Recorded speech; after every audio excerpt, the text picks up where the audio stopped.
But we're joined for the next 55 minutes or so by a man who really needs no introduction, SheriffMack.com. Former sheriff of Graham County, Arizona.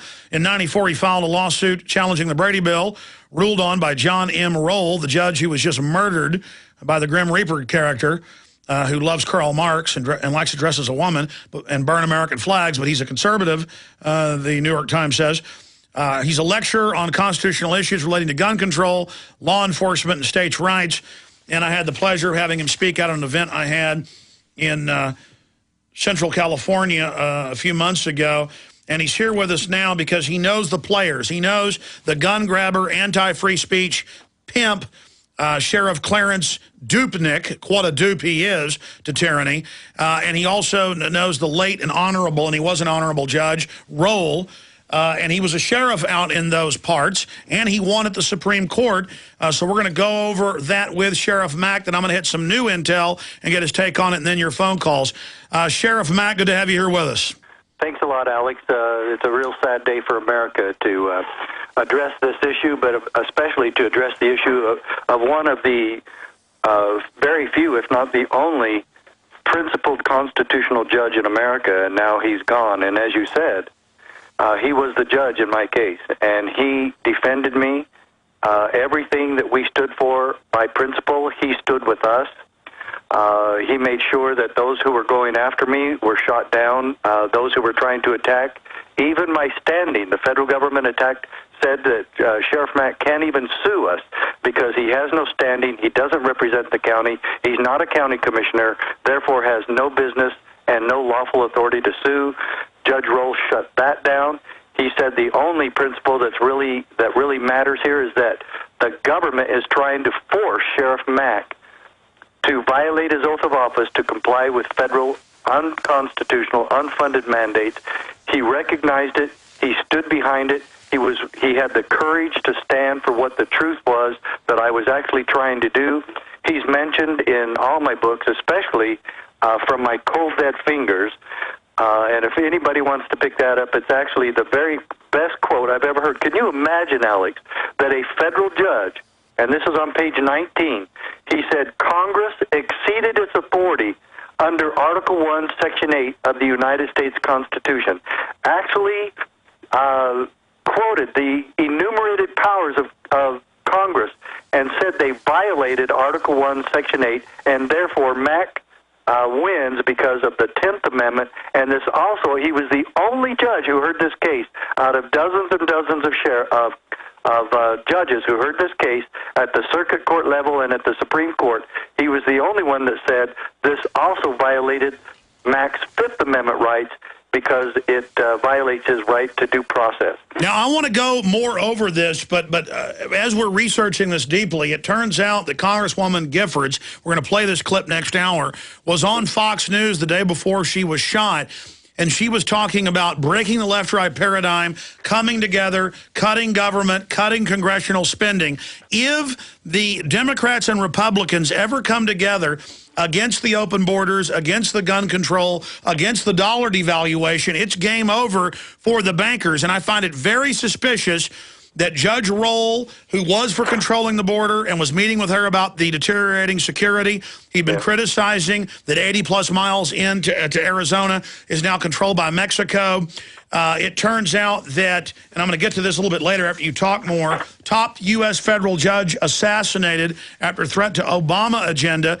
It turns out that in a key ruling in an SVR report, federal judge John McCarthy Roll was the chief judge for the United States District Court for the District of Arizona, who this past Friday issued what was called a preliminary ruling in the case of United States of America versus the 333-520 in United States currency, and then they have the case number filed, wherein he stated he was preparing to rule against Obama's power to seize American citizens' money without clear and convincing evidence of a crime being committed. So he was going up against the Know Your Customer Patriot Act stuff, and how key this ruling was. There's been other rulings against grabbing people's homes without proper deeds.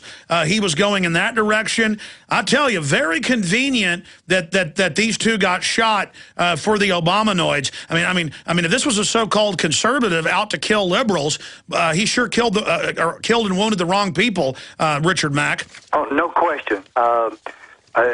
Now, there's no question that Gabby Giffords is a good woman. She has been very independent.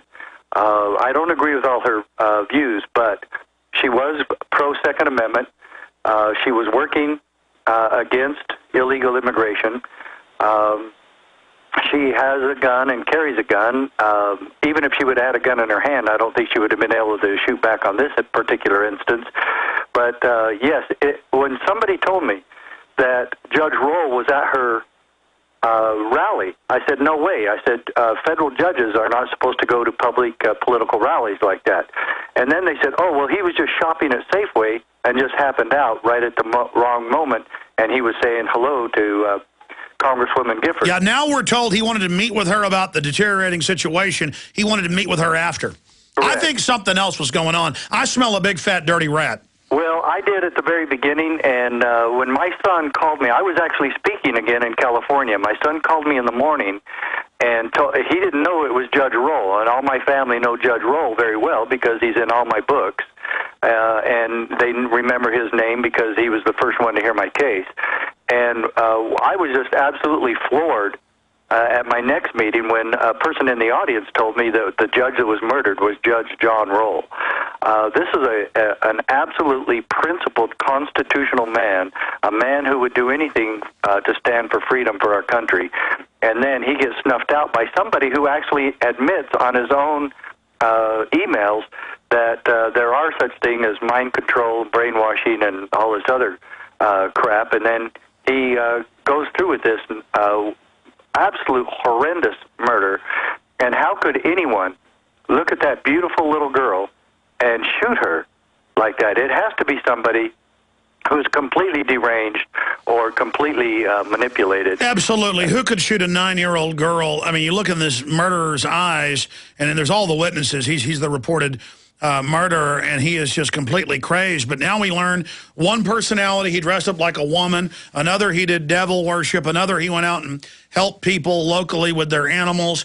I mean, this guy sounds like the classic multiple personality fruitcake. And now the New York Daily News and others are reporting the teachers are saying in college, he would come in and basically say, I'm under mind control. Do you know what that is? Yeah. So, yeah. I mean, come on. And I'll tell you another thing, Alex. I told my son who it was. I didn't know this kid's name, but I said, this is going to be a white, deranged, supposed constitutional guy and a loner. And sure enough, here it comes. I knew it before it was even reported who he was. Yeah, my gut told me that, too. I was hoping above hope. What do you think about the bizarre voodoo? He's got the skull with the oranges. For those that don't know, that's an offering to Beelzebub. You know, yeah. Even in voodoo, they've got the light and the dark voodoo. This is the darkest type of voodoo here. Well, these things are real, and that's why you've got to steer away, and what we've said all along is to steer away from those who participate in the Satan worship. It can create a mind control. It can create brainwashing. Well, why did his parents allow this big tent in the back with sofas? And, I mean, he had a whole setup out there. Well, what parents let their kid have a full-board devil worship outfit? And again, all of that's crazy. And instead of Sheriff Dupnik, Pima County Sheriff in Tucson, and others in this country, Congresswoman McCarthy now calling for more gun control, if all these idiots would keep their mouth shut and try to investigate and see what went on and attack the problem instead of attacking freedom and the Constitution, we're going to make it somewhere on this issue. But the first thing is, I would ask any sheriff or any police officer, why did not Tucson PD have security there at an outdoor political rally of a congresswoman? Why didn't the sheriff have security there? When I spoke at Santa Cruz with you, I didn't even ask for it, and they had like 30 people. I know. Security was everywhere, and I'm glad they were. I was glad to see security at our event there.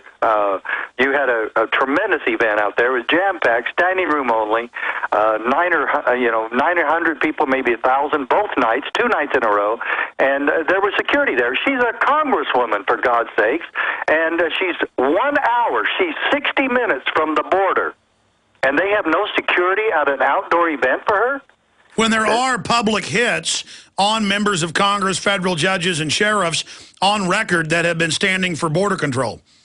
Yeah, and this Sheriff Dupnik has been criticizing all the other sheriffs who have been fighting the illegal immigration. He with the other sheriff from Santa Cruz, Sheriff Estrada, those two have been fighting the other sheriffs, and these are sheriffs who are getting shot at multiple times, deputies and others getting shot at out in these desert areas where the cartels are now bleeding over into Arizona, and these sheriffs are putting their lives on the line, Sheriff Babu especially, in Pinal County, which is right next to Pima County. And then Sheriff Dupnik, what does he do? He criticizes the sheriffs, tells the entire nation that illegal immigration is not a problem, and those of you trying to fight it are a bunch of racists and bigots. How absurd can we get? And he's saying that it's our fault when this Grim Reaper Marxist lover never said anything about immigration. Correct. And not only that, Sheriff Dupnik is now blaming the Tea Party movement, the constitutionalists, and other people on radio talk shows that it's our rhetoric. And so he's basically telling America and people in Arizona and his constituents who are Tea Party members, and there's a lot of them there, that you should be quiet and support your government so people like this don't get bad ideas from what you are saying. How absurd can you get? Unbelievable. I want to get into the move to shut down free speech, open legislation being proposed, the attack on the Second Amendment, and a lot more with Sheriff Richard Mack and more on Judge Roll. Stay with us. I've got a lot more key information coming up. We'll be right back.